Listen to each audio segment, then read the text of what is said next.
Glow, JT. If anything, if you really looking for it, you can see it through the women more so than anything, because Mm, they the ones that be chipping, especially during these astrological alignments. But definitely before, during, and after the eclipse, it was the women that was on social media going buck wild. The city girls was at mm. it, and they was going at it with Glorilla, and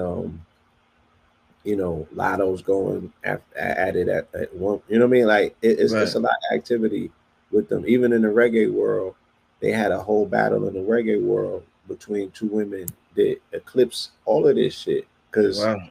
they was making music.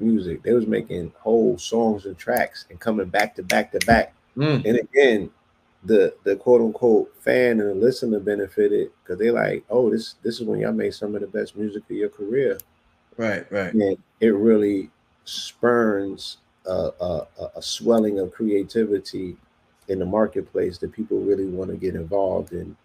You know what I'm Mm. saying? Everybody really want to get outside and catch that lick for the summer. Right. So What? music is an exciting place. You talk mentioned astrological alignments. What are we currently under right now, Blue? What's going on right now, astrologically, and in the near future that the family should be aware of, Blue? What's happening? Again, we just crossed into quote unquote Taurus season, right? On the Mm-hmm. 19th, the day that the escalation took place on the other side of the planet. You know what I mean? Um, and today, like I said as well, the halving of Bitcoin should be taking place, and that has a strong correlation to Taurus season. And Taurus season deals with banking, big money institutions, um, earth resources, material, things of that nature. So this is definitely a time that you want to keep your eye on the cryptocurrency market and the potential bull runs that not only Bitcoin but other coins are. These once in a lifetime opportunities. Things are going to go very fast and very quick. So you want to be cognizant of at least what the conversation is. You want to be cognizant of what the convo is right now in that space. Um, so Yeah, somebody in the chat. I did see that. I was and I never watch the news no more, but I happened to turn on my TV and I seen they said a man caught set himself on fire. And I yeah, seen somebody earlier said this year alone, two people have publicly set themselves yeah. ablaze. I'm hearing more of that. What's up with that, Blue? People setting themselves on fire, man. Again, shout out to the brother Akibalon. He was in our lecture speaking about the Phoenix rising energy, and we're just going to see that purification through fire. You know, um, people use that as a public protest, and it's Mm, very effective because people speak about them and they remember them. And this dude wrote a very detailed manifesto. It was super deep. mm, And when I say he was going there, someone's really going there. He did his research and he was tapping on some things, and it was really about government control and exposing, you know, some of these people at the highest levels of government, pulling the covers off of them and doing the stitching. The conversations that we can't have on these platforms for obvious reasons are mm, the ones that people are literally giving their lives to be heard. So right now, people who are deciding to be on the front line, they're pushing back against the censorship industry because it's an entire industry. There's employees walking out of Google for all sorts of. I mean, people are protesting. It's height season for protests. That's Pluto and right. Aquarius energy. You know Mm, what I'm saying? So I'm like, yeah. Remember, with me, my observation was what I never said that you was gonna wake up and be able to fly on April 9th. I said it begins a 20-year cycle. Think about it as a gradual shift from 2024 to 2044 during the season of Pluto in Aquarius. We're going to be transforming, transitioning, you know what I'm saying? And bearing witness to transhumanism and a bunch of other things that as we can see, it's fast tracking. You know what I'm saying? We headed there. Right. Somebody said they're in Egypt right now, and Gaza is lit. They said I live in Cairo. Yeah, man. It's yeah, y'all know the real estate agents. You know what it is. We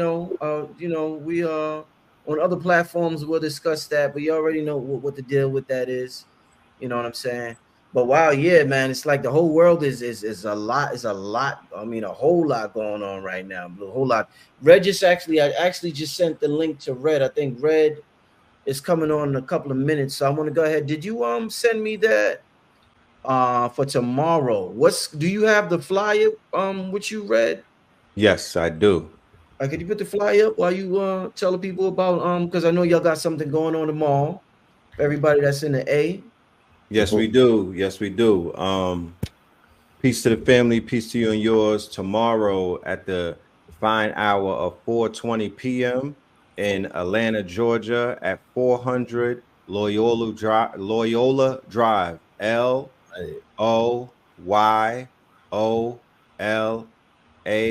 Drive, which is Industry ATL, the same place that our good brother Rich had his festivities on March 9th.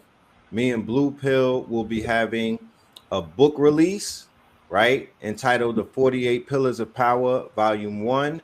We will also be having an album release entitled 48 Pillars of Power, Volume 1. And we will also be releasing a stream, all right? THCA stream, strain. I'm sorry, Man, a that's crazy. THCA strain for all of my smokers out there, all of my 420 enthusiasts. Me and Blue have a powerful strain of Black Runts that is aligned with our new record label, Black Cloud Entertainment. So it will be hosted by the hostess with the mostest, our good brother Rich. We will have food available tomorrow. We will have drinks available tomorrow. We will have music available tomorrow. We will also have many vendors. I have a plethora of vendors, clothing vendors, jewelry vendors. We have THC friendly vendors. We also have our clothing line, Kings County, Soldier Culture, and a few other brands in the building. Please, and the best part about everything, it is open to the public, free 99. Free Make night. sure y'all are in the building and come and experience 420 with the pillars and Brother Rich, Mañana in the A. It's going down. Yeah, that's gonna be fun tomorrow, man. That's gonna Yeah, be it's fun gonna be tomorrow. turned up. We're gonna have fun. We're gonna have fun. Red actually sent me a link to their album that they're releasing, and I was very impressed. So I want to tell Yes. y'all a good job. And if you in the Atlanta area, definitely come out tomorrow. The brother just gave the address. We'll try to put it in the chat in a little while. But if you're in Atlanta, definitely come Indeed. out. We're gonna have a good time tomorrow. Tomorrow Saturday. I look forward to hosting it. I look forward to giving it that energy, that electricity. You know what Yes, I'm yes, saying? yes. And We look yes, forward to that. it's gonna be a good time. It's gonna be electric. The timing. They say that timing is everything, and the release of this musical project, the timing is man. There was no better time than the time that we chose right now. That's just all I want to say. The Right. rumblings that are being felt in the industry, the waves that I feel that I'm seeing, it's an indicator of something that's coming. Mhm. The chessboard, the proverbial chessboard of an industry that was really solid for 30 years. Just think about that. A 30-year foundation. It was foundational for 30 years under the quote unquote leadership of the Black Godfather. Y'all thought I was going to say Puff, but it was really the Black Godfather, Clarence Avant, right? When he left, that's when everything went out of control. And the one who had to go was his quote unquote, the one who was underneath him that was supposed to take his place, which is your boy, of course. You see what's going on with him. But the whole chessboard has been unraveled. It's almost like when there's a winning season in the NBA, and then you come back the next year and everything has changed because there's team that people who used to be the big three and whatnot, or people who are on winning teams are now opposition. Music will never be the same. It will never sound the same. Alliances and allegiances will never be the same. Just think about the music that Ross and Drake made. That represents an epoch and an era. Coincidentally, as the X or the cross went across the United States of America, the most domineering force coming out of the USA, right? That whole shit was shifting and changing forever, right? It was an ending of an era. It was an ending of an era. Right. Somebody dropped the Addy for ad for 400 Loyola. If we have anybody in the chat who wants to play the rule of a mod, we would appreciate that. Thank you. 400 Loyola Drive, ATL.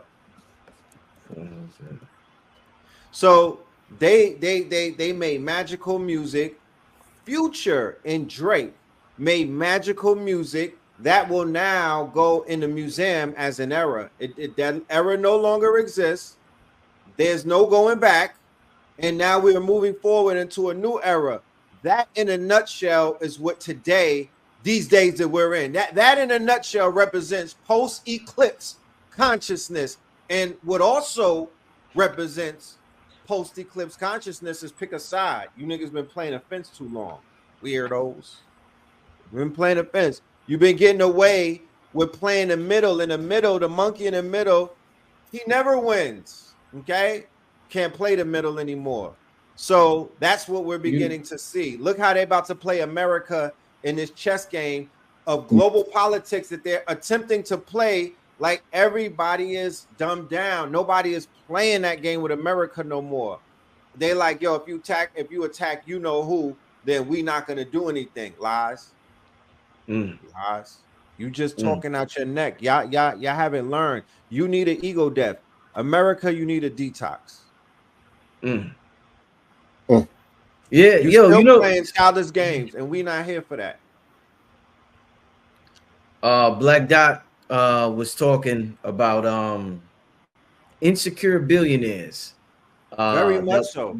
And it was very interesting because I seen that after I was talking to you, Red, and I gave you my opinion on Drake, and I said I didn't like the insecurity of his diss track release.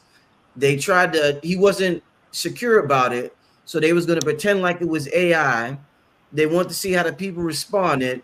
Then once a couple of people liked it, they said, oh no, it's a real diss track. He changed a few lyrics in it, changed the beat around a little bit from the initial one. So it was kind of he took out homie's name. He took out Diddy's name. Diddy's name out.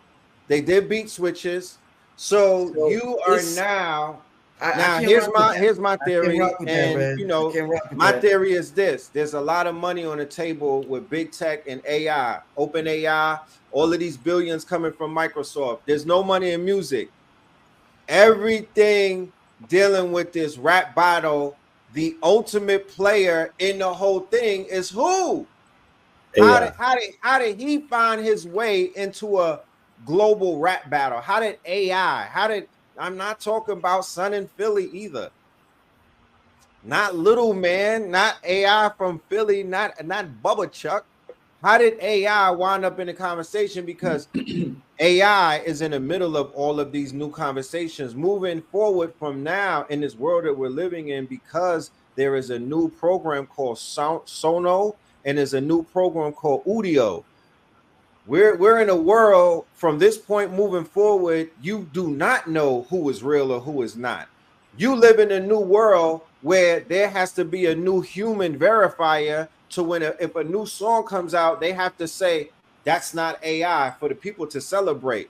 As it stands right now, they elected academics to be the human verifier, right? As it stands right now, academics is the human verifier. You will wake up and some heat might drop. It might be part 2 of Hit 'Em Up with Kendrick going dumb on these niggas. But you can't celebrate until somebody stamps and verifies it and says it's a human. We're in some different days, y'all. We're in 2-step authentication with everything. 2 steps. 2 steps. So it begins there. how far is it going to go? Because I promise you, they've mastered the technology called deepfake. They took a step past the threshold of deepfake, and it's a public AI tool called Hey Jin, where me and Blue, that's my twin right there, right? That's twin of them. They have an AI tool. You talk about Tyrone got cloned. They have an AI tool right now called Hey Jin, where I can make a digital twin of Red Pill. He will have my inflections. He could have my they could completely mimic me, bro. Yeah, They could completely mimic me, and this is with a free tool. Yo, you heard Kendrick's AI response? Fire. I knew something was up with it when I was like, right. what the fuck is this, man? The Drake AI, but it was like right, and there's some talk about maybe Drake. Like, there was rumblings about Drake having AI as a co-writer. He don't got no shame. You see what he had a whole sweatshop of niggas. Yeah, he don't got no shame. He don't got no shame. Let me ask you this, Red and Blue. How do you feel about the position Kai Cenat and academics plays in hip hop culture moving forward?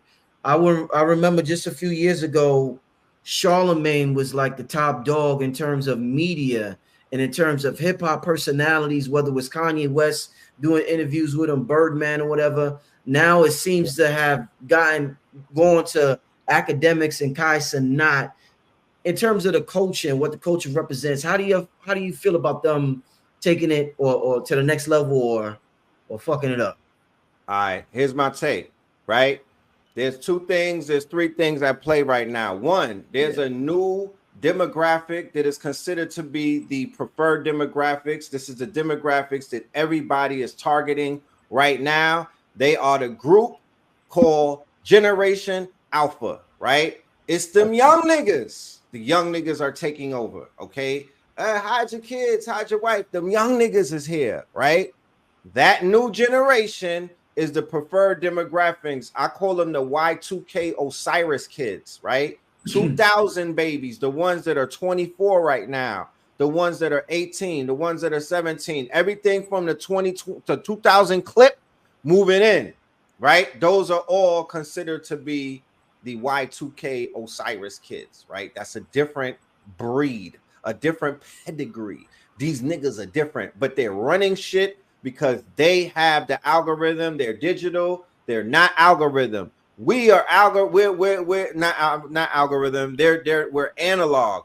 Me personally, I'm considered a mixture of analog and digital. There's some people who are completely analog. Then there's some people that are digital. Now, academics represents an old guard. He represents YouTube.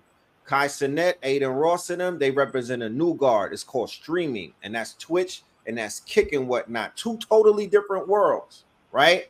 But what Kai Cenat doesn't have is what academics has. And Kai Cenat was beginning to take over. The streamers were winning and whatnot. The streamers were taking over the YouTube world because YouTube, the way that this is a little bit different than the streamer world in terms of how the whole broadcast thing is set up.